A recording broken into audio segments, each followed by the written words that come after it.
Bismillahirrahmanirrahim. Assalamualaikum warahmatullahi wabarakatuh. Waalaikumsalam warahmatullahi wabarakatuh. Alhamdulillahirrabbilalamin. Wassalatu wassalamu ala asrafil anbiya'i wal mursalin wa ala alihi washabihi ajmain, amma ba'du. Para sedulur beriman yang dirahmati oleh Allah Subhanahu wa taala, apa kabar semuanya? Mudah-mudahan selalu sehat walafiat. Yang ada masalah, mudah-mudahan masalahnya dihilangkan sama Allah.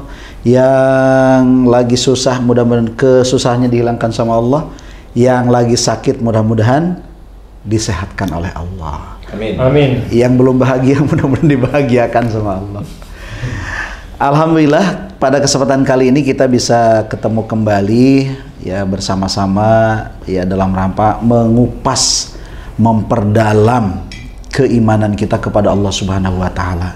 Dan seperti biasa, saya masih atau kami masih ditemani oleh guru kita tercinta yang insya Allah selalu dirahmati oleh Allah Subhanahu wa taala.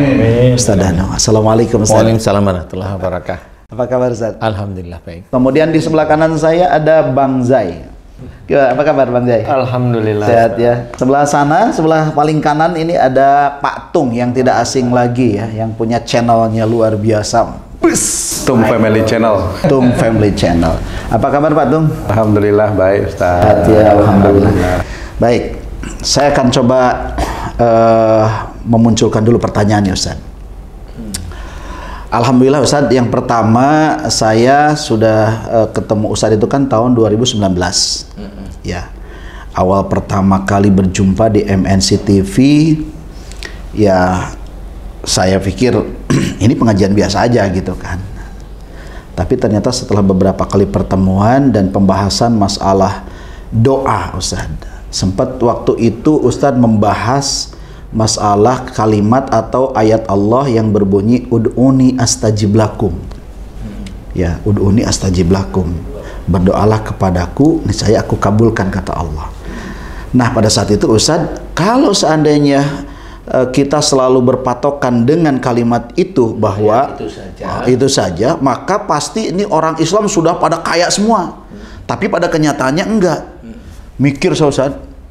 Dan itu mikirnya bukan bisa dua tahun. 2 tahun. Masya Allah. Ini benar nggak sih? Tapi dia pikir, oh iya ya, gitu kan? Iya, kalau memang ud'uni astajib lakum, Allah kabulkan langsung, berarti saya itu udah kaya raya gitu. Karena dari dulu pasti minta kaya. Berarti rata-rata orang pengennya kaya.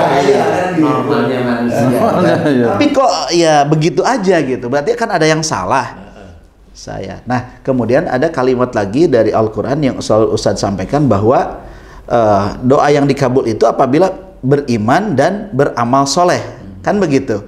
Ini saya coba pikir-pikir, oh iya ya, ternyata berarti selama ini saya kalau ceramah itu bukan salah sebetulnya, tapi belum paham mungkin. Kalimat ud'uni astajib lakum itu ternyata jawabannya bukan untuk dunia, walaupun mungkin ada sebagian yang dikabulkan, tapi kebanyakannya mungkin bukan. Atau gimana tuh Ustadz ya? Nah, itu yang perlu dibahas tuh. Karena saya sendiri jujur aja Ustadz, waktu di MNC Ustadz paham, padahal belum paham Ustadz. Ya maaf. Jadi memang sebelumnya Bismillahirrahmanirrahim, kebanyakan memang teman-teman dakwah itu ayat itu selalu dimunculkan pada hampir semua ceramah ya. Betul. Hampir semua ceramah itu pasti gitu. Mintalah kepadaku, Allah maksudnya, mohonlah kepadaku, mohon kepada Allah maksudnya, akan aku kabulkan. Betul. Cuma kalau memang harus memahami itu, ayo kita pakai akal sehat. Akal sehat itu sebenarnya kalimat itu nggak salah, tetapi ada yang dihilangkan. Nah, kalimat ini tidak boleh dihilangkan. Kalimat setelah ud'uni astajib lakum itu jangan dihilangkan, karena kalau dihilangkan itu kesannya Allah itu akan mengabulkan semua permintaan. Oh, jadi jangan ud'uni astajib lakum titik. Jangan. Padahal koma itu. Padahal masih koma. Nah, inilah yang jarang pernah kalimat setelah ud'uni astajib lakum itu apa? Nah, inilah yang sebenarnya menjawab sama seperti ini.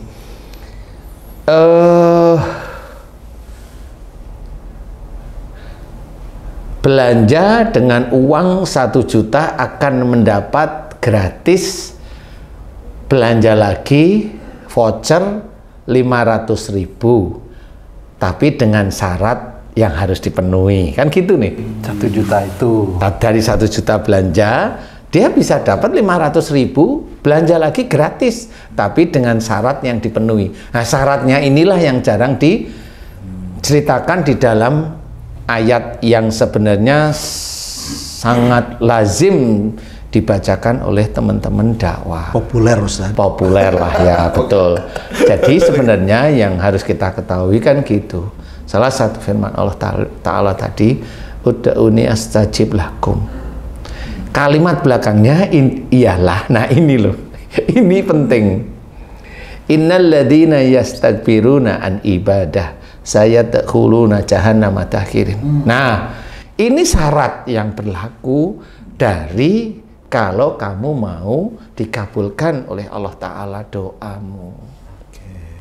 Syarat itu dari kalimat awal, minta mohon kepadaku akan aku kabulkan. Syarat ini wajib diketahui. Nah, kebanyakan nggak ada yang ya tahu, tapi nggak pernah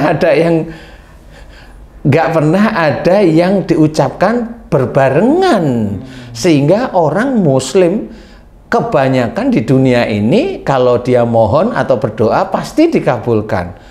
Bukan begitu, karena syaratnya yang berlaku ini nggak pernah dijelaskan. Nah, syaratnya ini apa? Nih, saya akan mencoba menceritakan. Mohonlah kepadaku, akan aku kabulkan. Ud'uni astajib lakum. Innal ladzina yastakbiruna an ibadah sayadkhuluna jahannama dakhirin. Artinya adalah sesungguhnya kamu sombong dalam menyembah kepadaku Allah. Hadis, seseorang yang sombong dalam menyembah kepada Allah berarti orang yang sombong dalam menyembah kepada Allah, berarti orang yang menyembah pada Allah Ta'ala ini jelas Muslim, bukan orang kafir. Ya jelas ya, ini Muslim.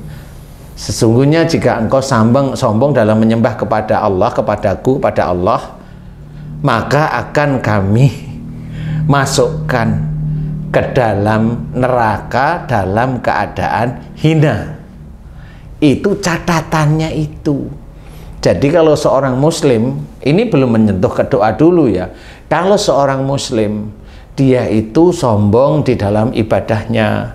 Dia umpamanya baca Qur'annya bagus, sombong, ujub, riak, sombong, ujub, riak, sombong. Dia senantiasa berjamaah. Berjamaah itu boleh dan bisa kita katakan wajib kita itu berjamaah. Sudah benar, tetapi kebenaran itu menjadikan dia sombong kepada yang lain, yang mengejek saudaranya, tidak mau berjamaah, diejek, di ini. Nah, di titik-titik inilah dia sombong, merasa dekat kepada Allah Ta'ala. Sudah merasa soleh. Dia sudah merasa soleh di situ. Makanya di sini adalah sombong dalam menyembah kepada Allah. Berarti dia menjalankan ibadah-ibadah sehari-hari. Ada kesombongan. Makanya dalam hadis ceritakan kalau seseorang melakukan amal soleh tapi dia sombong, maka seperti api yang membakar kayu, habis istilahnya. Nah, itu sama. Jadi hadis tersebut itu menguatkan dari ayat-ayat yang seperti tadi, sehingga diceritakan kalau ada orang Muslim yang di dalam kesehariannya menjalankan ibadah-ibadah tetapi dia ada ujub, riak dan sombong, Allah sudah menulis dalam ayat tersebut akan dimasukkan ke dalam neraka. Masih ada ditambahi lagi dalam keadaan hina. Kalau ini sudah kita ketahui, berarti kalau masih ada orang Muslim yang seperti itu, kalimat ud'uni astajib lakum berarti tidak berpengaruh. Itu maksudnya. Jadi kalau itu diambil satu-satu, ya nggak bisa kalau mau mengeluarkan ayat ud'uni astajib lakum, bawalah ayat berikutnya, terangkan kepada jamaah. Jadi jamaah itu tidak merasa kena angin surga, makanya nggak dikabulkan sama Allah Ta'ala. Makanya saya sering bilang nggak bisa dikabulkan. Kalau dikabulkan beneran, orang Islam pasti kaya semua, orang Islam nggak ada yang sakit, orang Islam nggak ada yang mati karena mohon diberi panjang umur, kan begitu. Jadi nanti hadis yang kiamat itu, dalam kondisi kiamat itu tidak ada seorang muslim. Nah, karena dia minta panjang umur ya, orang muslim di kiamat itu ngikutin dia. Lah kan nggak ketemu, makanya harus disesuaikan semuanya. Bukan berarti itu lah, enggak, karena ayat ini terkunci dengan syaratnya. Syaratnya orang muslim itu tidak boleh sombong di dalam mengerjakan ibadah-ibadahnya, apapun bentuknya. Ibadah itu apa? Bersuami istri itu bisa menjadi ibadah. Lah kalau dia tuh nyombongin istrinya cantik kayak artis, dia itu selalu nurut, selalu gini, dia sombong, nggak ada yang tanya, dia sombong. Lah kan udah jelas, doanya juga insya Allah belum tentu dikabulkan, kan gitu. Dia benar dapat suami seorang pendakwah, dia sombongin suaminya di situ.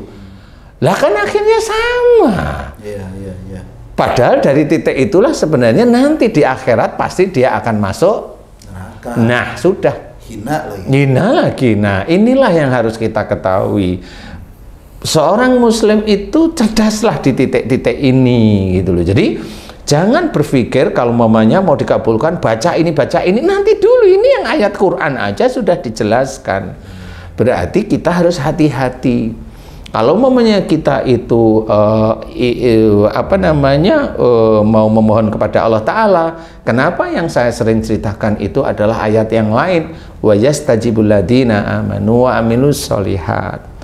Jadi di sini ceritakan, dan Allah akan mengerjakan dan Allah akan mengabulkan doa orang yang beriman kepada Allah Ta'ala serta mengerjakan amal soleh. Nah, di titik inilah baru kita dampingkan yang mana. Jelas kalau di sini kalimat dari ayat ini bisa berhenti, boleh. Karena ini sudah jelas Allah akan mengabulkan doa orang beriman. Iman kepada Allah Ta'alanya itu kuat sekali. La ilaha illallah itu kuat sekali. Jangan bertuhan pada uang, jangan bertuhan pada suami, jangan bertuhan pada nasab, jangan bertuhan pada harta. Itu jelas. Iman kepada Allah Ta'ala kuat. Iman kepada malaikat juga kuat. Kenapa kuatnya? Loh, kok iman kepada malaikat kok juga kuat? Kan ada malaikat raqib sama atid. Jadi belajar untuk senantiasa mengerjakan yang baik karena ada raqib. Mencoba tidak melakukan sesuatu yang buruk karena ada atid. Loh, itu iman kepada malaikat. Jangan hanya cuma dites saja di buku iman itu ada berapa, tulis aja iman pada Allah, iman pada malaikat. Lah, itu kan hanya buku. Habis itu amin. Iman kepada Rasul kan gitu. Kepada Nabi contoh akhlaknya. Iman kepada Quran, kerjakan perintah Allah. Iman kepada qadar, terima sesuatu enak atau tidak enak menurut kita, terima, jangan gerutu, jangan protes, jangan ini. Itu iman. Iman kepada akhir, hari akhir. Kamu iman kepada hari kiamat? Iman apaan? Mau kelakuanmu masih kayak gitu mulu kan gitu. Dia nggak iman. Dia hanya tahu hari akhir, bukan iman hari akhir. Hanya tahu aja. Tahu dia hari akhir itu besok ada kiamat itu. Itu pinter kalau jelasin itu. Tapi dia nggak ngerti bahwa pada saat di hari akhir itu ada hari pembalasan. Semua orang yang hidup di dunia ini dari sejak Nabi Adam hingga nanti akhir, itu ada pembalasan dari Allah Ta'ala. Dia akan masuk neraka atau masuk surga. Kecuali ya, ada kecuali. Ada kecuali. Kecuali yang sedikit bersyukur itu tadi. Jadi ini yang harus kita ketahui, bahwa iman terhadap hari akhir itu takut dengan hari pembalasan. Takut sudah ada malaikat raqib, berusaha dia menjadi baik, terus dikerjakan kebaikan itu. Kemudian apalagi amal soleh. Nah, semuanya tidak hanya cuma menjadi pandainya otak kita, kerjakan itu dengan bismillah. Lillahi ta'ala. Nah, ini akan menjadi amal soleh insya Allah. Tapi kebanyakan, maaf Ustaz, saya potong sedikit. Kebanyakan orang itu kalau berpikir amal soleh itu adalah ya ngasih uang, yang ngasih beras gitu, amal soleh. Padahal sebenarnya amal soleh itu kira-kira apalagi selain daripada berbagi gitu Ustaz? Amal soleh itu mulut kita mau ngomong kasar, kita rem kalau itu kasar, kemudian kita istighfar nggak jadi, itu amal soleh. Amal soleh ya. Oke. Itu salah satu yang ringan tapi sulit. Mau bohong ngerem itu amal soleh. Iya, bohong ngerem itu amal soleh, bener. Iya. Mau nyuri jadi, nggak jadi. Tanda tangan. Hates nanti, nah itu amal soleh. Amal solehnya itu dapatnya apa nanti? Mutasi kerjaan. Atau di-cut seperti itu. Dan itu bisa menjadi amal soleh memang di akhirat, tetapi di dunia dia tidak merasakan yang nyaman, dia bisa merasakan tidak nyaman. Tapi itu juga runutannya dari bertahun-tahun, bukan baru sekali itu dia ngerjain amal soleh, puluhan tahun dia amal salah mulu. Kontinuitas itu tetap berlaku. Kontinuitas atau istiqomah itu tetap berlaku. Berarti kalimat ud'uni astajib lakum itu hanya berlaku kepada orang yang beriman, yang meminta ampun, kan begitu? Iya, sering jelas itu. Ya, kalau melakukan sesuatu dia tidak ujub, tidak riak, tidak sombong, itu di titik itu harus dia kerjakan. Harus dikerjakan apapun bentuknya. Jadi tahu. Serius ini Ustaz. Ya kan gitu Ustaz, ya mohon maaf loh ya. Jadi kalau memang mau menceritakan ud'uni astajib lakum, jangan lupa kalimat belakangnya harus disertakan, karena inilah yang menjadikan orang itu akan dikabulkan doanya sama Allah atau enggak, itu ya dari kalimat ini sebenarnya. Jangan ria, jangan takabur dengan ibadah yang kita kerjakan. Iya, betul. Jangan merendahkan ibadah saudara kita yang lain. Nah, kalau kita hobinya ngerendahin, ya kamu mau doa minta kaya, yang nanti jeleten ya nggak dikabulkan. Oke, nah sekarang begini Ustaz. Ini kan misalnya orang sudah tidak sombong, karena sudah dapat pencerahan dari Ustaz nih. Tidak sombong gitu, pokoknya jadi orang baik. Dia berdoa sama Allah, tapi ternyata belum dikabulkan juga. Ini kenapa Ustaz? Nanti saya tak tanya sama Allah dah. Ya nggak tahu lah Ustaz gitu ditanyain. Ya, Ustaz ini. Iya, sebenarnya kalau ini ringan-ringan kita jawab itu gini ya. Memang yang harus kita ketahui adalah iman kita, amal soleh kita itu harus kita kerjakan sejak dini. Jadi nggak bisa saat ini tahu kemudian kita belajar sebulan sampai 1 tahun terus saya kayaknya udah nggak sombong, kan nggak bisa ngomong begitu ya. Lah nggak tahunya nggak sombongnya boleh lah kalau betul ya. Yang lainnya dikerjain. Nggak sombongnya memang betul 1 tahun, tapi yang sombong sekian puluh tahun itu nggak pernah dimohonkan ampunan. Loh kan masih ada itu.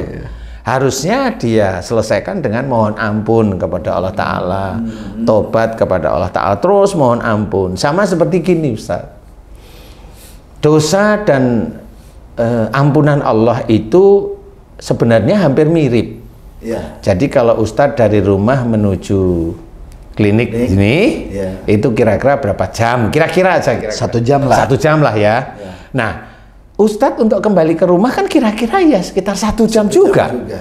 Nah, kalau kita itu mau berpikir seperti itu, itulah berpikir yang real. Jadi berapa tahun kita itu melakukan dosa, ya kita harus mohonnya ampun kepada Allah Ta'ala ya kurang lebih hampir sama. Hampir sama. Persoalan nanti Allah itu memang betul-betul mengampuni dosa kita itu lebih cepat. Itu urusannya Allah. Itu urusannya Allah sebenarnya. Jadi seperti itu. Jadi kita tidak bisa bercerita bahwa oh saya tidak sombong lagi. Nggak bisa, malah itulah ujub ria itu di situ loh. Kok bisa tahu kan gitu. Makanya tadi saya nggoda, ya saya tak tanya Allah dulu wah, gimana itu dia kok bisa ngomong nggak sombong kan gitu ya. Jadi inti dari dalam berdoa itu memang salah satunya iman kita harus kita kuatkan ya. Iya. Kemudian amal soleh harus kita kuatkan. Nah, amal soleh berarti harus ada Allahnya. Setiap kita melakukan sesuatu harus karena Allah niatnya, kemudian untuk akhirat. Untuk akhirat sebenarnya. Jadi jangan untuk duniawi. Sungguhnya sholatku, ibadahku, hidup dan matiku hanya untuk Allah Rabbul Alamin. Nah, disinilah kita mulai berpikir, oh berarti kita menjalankan semua kehidupan termasuk ibadah-ibadah itu hanya lillahi ta'ala. Jangan untuk duniawi, kecuali berikhtiar. Ikhtiar untuk mencari rizki ya tetap ada bismillah. Kan gitu ya, itu tetap boleh. Itu dalam ikhtiar ada bismillah, berarti ikhtiar di dunia ini memang untuk akhiratnya. Bukan berarti ikhtiar itu tidak boleh. Loh boleh, tetapi di titik-titik berikhtiar ada ujiannya. Diayeli sama temen satu grup, difitnah dengan temen satu grup, begitu-begitu itu kan ujian. Nah itu mengetes unsur bismillah. Nah, kan gitu. Kalau ada unsur bismillah dites dengan keadaan dalam mencari rizki itu dites. Paham nggak kalau itu ditesnya dari Allah Ta'ala melalui teman grup, melalui teman dekat, melalui istri, melalui ini dalam pergerakan sehari-hari itu. Nah itu ujian, bisa menyelesaikan nggak ujian di situ. Nah disinilah dihitung oleh Allah Ta'ala. Karena apa?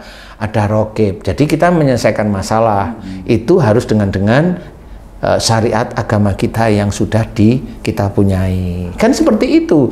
Kalau kita selesaikan nggak bisa, kok kayaknya teman saya nggak bisa, kok musuhi saya padahal saya nggak ngapa-ngapain, serahin sama Allah. Lah kan gitu caranya. La haula wala quwata illa billah. Udah, nggak usah dipikirin, dimaki, difitnah, udah nggak bisa ya sudah diem. Serahkan sama Allah, biarkan malaikat-malaikat Allah ini nanti yang mengatur. Kan seperti itu. Nah, disinilah sebenarnya unsur dari Allah nanti akan memberikan, mengabulkan doa-doa kita atau belum atau tidak. Kalau mamanya tadi ada doa yang belum, nah ini pertanyaannya ringan saya. Kenapa mesti pengen langsung dikabulkan? Karena saya kan ada masalah ini. Oh, berarti dia ini ditabrakkan antara dia yang baru belajar takwa kepada Allah Ta'ala, belajar untuk tidak sombong, dengan keinginan pribadinya lah. Karena akhirnya ketemu nafsunya. Berarti dia masih belum belajar faham dengan sabar. Nah, disitulah nanti kita tahu, oh ini masih nafsunya. Padahal kalau Allah itu akan memberi dari sesuatu yang tidak diduga. Kita mengerjakan sesuatu, boleh kita dengan ikhtiar, boleh kita dengan ibadah yang baik, boleh. Nanti Allah memberikan sesuatu itu yang tidak diduga. Wa yarzuqhu min haitsu la yahtasib. Ya, betul. Seperti itu, yang kita sendiri nggak bisa memikirkan, kok bisa ya seperti itu, kan gitu ya. Loh kok bisa ya? Padahal saya kayaknya juga nggak ngapa-ngapain. Lah iya. Nah itulah cara Allah memberikan rizki. Insya Allah, wallahu a'lam, seperti itu Ustaz. Bang Zai atau Pak Uri, mungkin barangkali ada pertanyaan mengenai uni astajib lakum. Tadi sebetulnya udah ini nih, tapi bolehlah gitu bertanya. Ya, terima kasih Pak Ustadz Asep. Ini Pak Ustadz, saya mau tanya berhubungan dengan udhuni astajib lakum. Untuk teman-teman atau saya lah katakan seperti itu, yang memang saya lagi berusaha untuk belajar dekat dengan Allah. Kira-kira doa apa yang sebaiknya saya ucapkan kepada Allah yang pertama, dan yang kedua tindakan apa yang sebaiknya saya lakukan supaya doa saya ini bisa didengar sama Allah. Kira-kira seperti itu Pak Ustadz. Sebenarnya kalau doa apa agar agar bisa lebih dekat pada Allah Ta'ala, ya doa selama doanya itu baik. Contoh umpamanya jaga imanku ya Allah, itu sebenarnya itu sudah doa. Jaga keluargaku ya Allah, itu doa. Jaga imanku agar tidak rusak dengan nafsuku ya Allah. Jaga keluargaku agar keluargaku nanti Engkau mudahkan masuk surga, jangan Kau masukkan dalam neraka. Nah, persoalan pada saat jaga imanku ya Allah, itu nanti ada ujiannya. Doa gimana kalau doa itu didengar sama Allah Ta'ala? Doa semua orang itu didengar oleh Allah pasti. Cuma untuk masa dikabulkan apa belum atau enggak, itu urusannya Allah. Kalau didengar tetap didengar.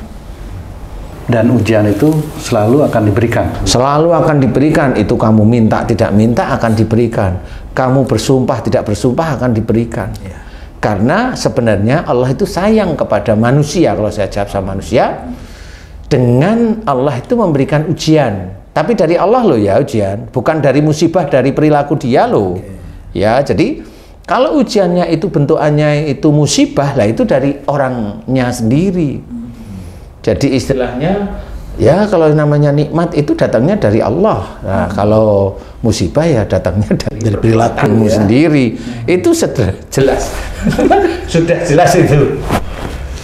Ma sabaka min hasanatin famin Allah wa ma sabaka min sayyiatin famin nafsik. Nah, harus dijelaskan. Jadi semua nikmat yang kita terima itu dari Allah. Semua musibah yang kita terima itu dari tangan kita sendiri. Jangan kita bilang nikmat dari Allah, musibah itu juga dari Allah. Lah itu salah itu. Salah itu tetap salah karena dia sudah salah. Kalau mamanya ada orang yang salah seperti itu ya khilaf aja. Siapa tahu dia lagi euforia aja di depan TV jadi salah. betul sih. Bang Jai, gimana Bang Jai? Ada pertanyaan? Kayaknya dari tadi nunggu waktu ini bertanya. Ya Ustadz, tadi penjelasan Ustadz, jika ingin dikabulkan doa-doa kita ada syaratnya. Syaratnya amal soleh dan iman, atau iman dan amal soleh. Dan minta ampun tadi kan, bertaubat. Ya, bertaubat juga. Ada satu lagi, yang sombong. Sekarang pertanyaannya adalah, bagaimanakah seseorang yang hidupnya bergelimpangan dengan dosa nih, kemudian ingin kembali ke jalan yang lurus, bertobat, kemudian dia berdoa, apakah doanya ini nggak diterima gitu loh, atau menunggu sampai habis? Logikanya dia berapa tahun dia berbuat dosa baru dikabulkan gitu. Itu logikanya seperti itu. Gimana Ustadz? Banyak hal yang sering saya alami dengan orang-orang yang seperti Haji J tadi itu ceritakan. Memang kita tidak tahu orang yang bergelimang harta, bagaimana bergelimang harta tapi dia banyak salah dan dosa, kemudian dia ingin taubat. Ya, saya pernah mengalami hal tersebut dengan salah satu orang yang sebenarnya cukup dekat dengan saya. Dia hartanya cukup banyak. Dia memang belum mengerjakan sesuatu itu dengan mengerjakan ibadah itu dengan baik dan benar. Syariat itu belum maksimum. Dan dia punya niat yang kuat untuk menjadi orang baik. Tapi niatnya itu hanya sekedar niat. Kan pengen itu kan kuat ya niat, tapi kayak saya amat-amat itu beberapa bulan tahun itu nggak pernah dikerjakan. Jadi pengen jadi orang baik. Suatu ketika bertanyalah dia pada saudara saya. Dia bertanya beneran nih pada saudara saya. Saudara saya bilang, Mas itu mau ketemu sama jenengan, mau ngobrol. Kapan? Kalau bisa Ramadan besok. Oh iya nggak apa-apa, saya pas ada di rumah Ramadan. Oh iya, itu sebelum bulan Ramadan gitu. Oke ya sudah, nanti saya berpikir mau ketemu ya. Oke. Tapi saya ngomong sama saudara saya itu kan kenal dia ya. Yang saya takutkan itu gini loh, kalau dia niatnya itu hanya niat menjadi orang baik, kemudian dia itu tiba-tiba pingin ketemu sama saya tuh berpikir begini, kalau dia hanya niat menjadi orang baik tapi dia tidak mau menjalankan dan dia hanya ingin ketemu sama saya, yang saya takutkan itu satu, bisa aja nggak kesampaian. Bisa aja nggak kesampaian karena saya kenal beliau. Nggak kesampaian gimana? Saya nggak bisa cerita, bisa aja nggak kesampaian ketemu dengan saya. Maksudnya lebih dulu meninggal gitu? Walau alam ya, waktu itu ditanyain saya memang nggak mau cerita. Bisa aja seperti, tapi ya monggo, secara prinsip saya nggak masalah.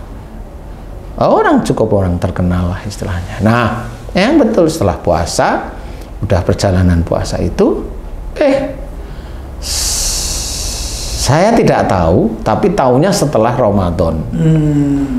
Setelah Ramadan itu dikasih tahulah dengan saudara saya bahwa beliau itu di bulan puasa itu sebelum Ramadan itu meninggal. Seminggu sebelum Ramadan itu meninggal. Padahal dia udah rencana, saya seneng mau ketemu sama Ustaz Danu, saya seneng sekali saya dikasih waktu. Itu terus setiap saat itu dia selalu cerita sama saudara. Alhamdulillah saya seneng. Ya itu tadi saya dikasih tahu, nah baru saya ngomong, lah kan bener saya bilang.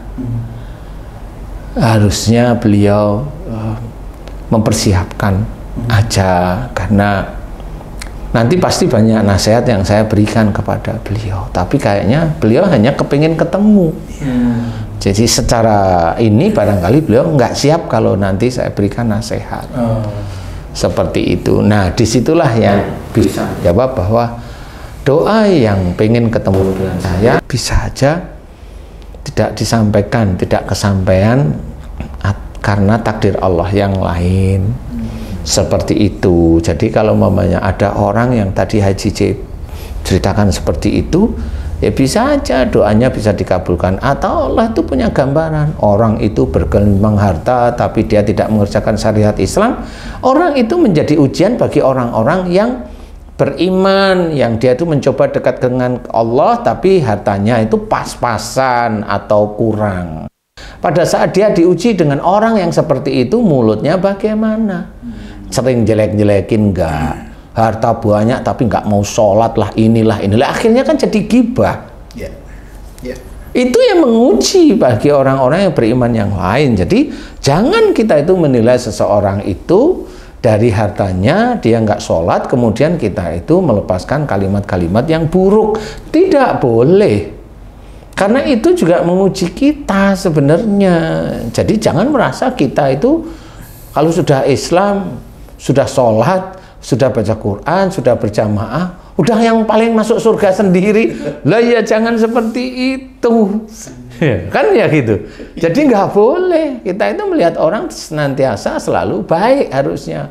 Ya kalau mamanya kira-kira dikabulkan ya nggak tahu saya, karena itu hak prerogatif Allah Ta'ala. Jadi kalau dia doanya dengerin pasti. Cuma mau dikabulin apa enggak kan dilihat nih orang ini manfaat apa enggak.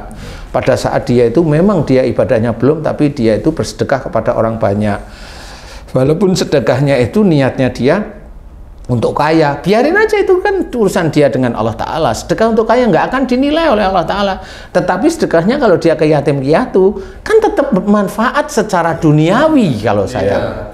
Jadi kita tidak boleh melihat seperti itu, memang manfaat secara duniawi bagi anak-anak yatim yang dia beri sedekah seperti itu. Tetapi bagi dia sendiri wallahu a'lam, dan nggak perlu kita itu menjelekkan, enggak. Tapi kalau dari sisi keilmuan syariat dijelaskan, kalau memang mau bersedekah niatkan karena Allah Ta'ala, sehingga semuanya itu akan baik dan benar di hadapan Allah. Seperti kalau itu. Kalau perkara waktunya tadi Ustaz, Bang Jai bertanya kan, ini orang mau bertobat nih, nah perkara waktunya ini apakah harus sesuai dengan waktu yang dilalui dengan berdosa itu, misalnya 5 atau 10 tahun itunya, atau memang bisa saja Allah memberikan waktu yang sangat singkat untuk menerima taubatnya? Kalau saya tetap mikirnya adalah tobatnya kita tetap kurang lebih segitu. Karena persoalan Allah memberikan singkat itu kan bonus. Dan kita nggak akan pernah dikasih tahu. Tapi saya bisa berpikir bisa aja. Oh, namanya bisa aja itu kan bisa aja Allah melihat keseriusannya, istiqomahnya, kan begitu Ustaz. Kemudian perbandingan dia itu mencoba dekat dengan Allah Ta'ala dan melakukan amal soleh itu kuat sekali, dan dia mencoba untuk tidak ujub, tidak riak, tidak sombong. Lah itu urusannya Allah sudah. Kalau kita nggak ngerti, dia nggak ujub, nggak riak, nggak sombong, itu kan nggak ngerti kita Ustaz. Tapi paling tidak amannya itu kalau umpamanya melakukan dosa 5 atau 10 tahun atau 15 tahun, ya kamu harus tobatnya kurang lebih segitu. Itu sifat kehati-hatian. Ya memang harus seperti itu. Jadi jangan terus, Allah kan maha pengampun. Loh iya, Allah itu maha pengampun, tapi bukan hanya dengan kamu aja. Lah kalau kamu itu bilang Allah Maha Pengampun tapi kamu sak geleme dhewe ya gimana? Berarti Bang Zai itu kalau misalnya sekarang usianya lebih dari 50 tahun, kemudian mulai melakukan yang negatif itu sudah 40 tahun, harus nunggu 40 tahun. Minta panjang umur. Tapi bisa aja nanti pada waktu beliau itu umpamanya memang dipercepat ya. Umpamanya pada saat suatu ketika umpamanya Haji J itu berangkat haji. Nah, kemudian di Arafah dia mau ampun. Nah, di titik itu kan kencangnya Allah mengampuni dosa itu kan di titik-titik itu gitu loh. Ada waktu-waktu mustajab. Ada waktu-waktu mustajab, tempatnya. Ya, maksud saya. Tapi benar serius janji jangan melakukan lagi. Berarti kalau begitu harus haji ke Arafah. Insya Allah. Yang kedua kan? Nanti niatnya bukan lillahi ta'ala nanti. Lihat lagi tuh. Kan kita mohonnya tetap kepada Allah. Lillahi ta'ala. Iya, iya. Oke pemirsa semuanya, alhamdulillah ini perbincangannya ringan tapi daging semua sebetulnya. Kenapa? Karena saya untuk mencermati kalimat ud'uni astajib lakum itu sempat pening Ustadz 2 tahun kurang lebih ya. Kenapa ini korelasinya terus saja gitu kan? Sampai ini apa? Iya ya. Oh ternyata kesini-sininya saya baru paham Ustadz. Benar ya, kalau doanya seseorang mau dikabulkan itu ya harus minta ampun, kan harus beramal soleh. Itu yang pertama saya pahami Ustadz. Nah kemudian barusan alhamdulillah dapat pencerahan yang luar biasa untuk saya dan kita semuanya nih, bahwa ud'uni astajib lakum itu bisa saja Allah kabulkan apabila ada syarat dan ketentuan yang berlaku ya. yang dikerjakan. Iya betul. Tidak sombong dengan ibadah yang dikerjakan. Iya. Kalau ternyata kita sudah beribadah dan merasa tidak sombong, itu sudah ujub. Saudaranya itu ternyata kenal lagi. alias. Oke. Intinya bahwa tidak sombong itu menurut Allah, karena kita tidak bisa menilai diri kita ini sombong atau tidak kan seperti itu, walaupun itu buktinya adalah ibadah. Oke, kerjakan saja teman-teman ya saudara beriman. Ibadahlah karena Allah semuanya. Ud'uni astajib lakum itu adalah kalimat yang Allah sampaikan di dalam Al-Quran sebagai informasi bagus dan jangan dipotong. Jangan penyemangat ya. Tapi jangan dipotong. Jangan dipotong. Jangan ud'uni astajib lakum titik tapi koma karena di depannya ada lagi. Oke, Ustadz mungkin ada maidoh yang singkat di akhir acara kita ini. Ya, saya kira cukup untuk teman-teman beriman, sedulur beriman cukup untuk memahami, karena memang kita harus paham bahwa seorang muslim itu harus cerdas. Jadi bukan berarti banyak yang tidak tahu, ya saya hanya menjelaskan aja. Kalau umpamanya pengen tahu ya dibaca sendiri, ada kok bisa baca sampai juglek itu ya bisa sebenarnya. Jadi pahami nanti kan tersenyum sendiri ya. Insya Allah hanya seperti itu. Baik, terima kasih Ustadz atas pencerahannya. Terima kasih Bang Jai, Pak Tung, terima kasih. Dan jangan lupa like, subscribe, and share di Ustadz dan Official Channel, kemudian di Tung Family, dan di Asep Hidayat Official Channel. Mudah-mudahan kita bisa ketemu lagi di waktu yang berbeda, di topik yang lebih menarik lagi dan bermanfaat untuk kehidupan di dunia dan akhirat kita. Dan mudah-mudahan siapapun yang mengikuti acara ini dan mengamalkan, mudah-mudahan ini menjadi cahaya penerang kita untuk menuju Allah Subhanahu wa taala. Sampai jumpa, mohon maaf lahir dan batin. Assalamualaikum warahmatullahi wabarakatuh. Waalaikumsalam warahmatullahi wabarakatuh. Alhamdulillah. Bismillahirrahmanirrahim.